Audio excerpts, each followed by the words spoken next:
Hello दोस्तों, नमस्कार। एक छठ का गीत लेके आई हूँ, सुनिए। अच्छा लगे तो कमेंट करें।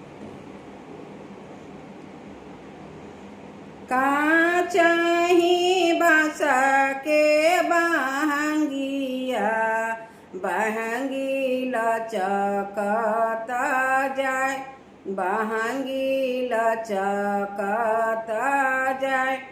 बाट जे पूछेला बटोहिया, ई भार के कर जाए, ई भार के कर जाए।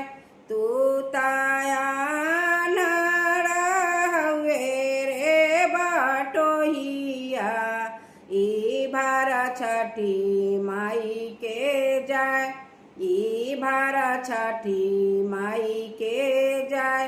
छठी मैया जाली नाई हड़ावा, ई भाड़ौना के जाए, ई भाड़ौना के जाए।